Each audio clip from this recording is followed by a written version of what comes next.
দেশের body building ইতিহাসে আন্তর্জাতিক সাফল্য খুব একটা দেখা যায় না, তবে নাজিম শেখ এক প্রকার অসাধ্য সাধন করেছেন। আন্তর্জাতিক ইভেন্টে একাধিক স্বর্ণ এবং রৌপ্য পদক জিতেছেন।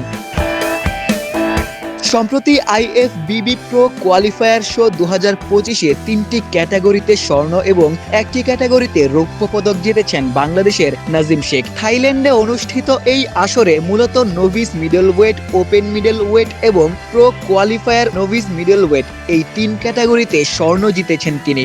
এছাড়া pro qualifier open middle weight ক্যাটাগরিতে রৌপ্য পদক অর্জন করেছেন। থাইল্যান্ডের ব্যাংকক একটা কম্পিটিশন ছিল যেটা আইবিবি প্রোর আন্ডারে। সো ওইটাতে আমি আলহামদুলিল্লাহ 4টা ক্যাটাগরিতে খেলি এবং 3টা ক্যাটাগরিতে গোল্ড মেডেল পাই অ্যান্ড একটাতে সিলভার মেডেল।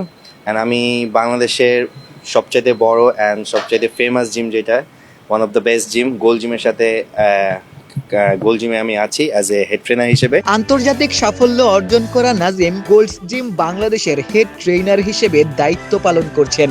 যুক্তরাষ্ট্রের 1 নম্বর জিম চেইন গোল্ডস জিম এখন আবারও বাংলাদেশে বসুন্ধরা আবাসিক এলাকা ও বসুন্ধরা সিটি শপিং মলে গোল্ডস জিমের সাথে স্থানীয় প্রতিভার বিকাশেও কাজ করে যাচ্ছেন। গোল্ড জিমের মুখ্য গোলই হইল to help people build a healthy life. Gold gym কখনো 2 আওয়ার্স বা 3 hours a training session promote করে না। They promote a lifestyle, they promote fitness as a way of life. এবং আপনারা যদি কখনো গোল্ড জিমে যান তাহলে বুঝতে পারবেন যে ফিটনেস গোল্ড জিম কোন স্ট্যান্ডার্ডে নিয়ে গেছে। বিজ্ঞপ্তিতে গোল্ডস জিম জানিয়েছে নাজিমের সাফল্যে গোল্ডস জিম পরিবারও গর্বিত।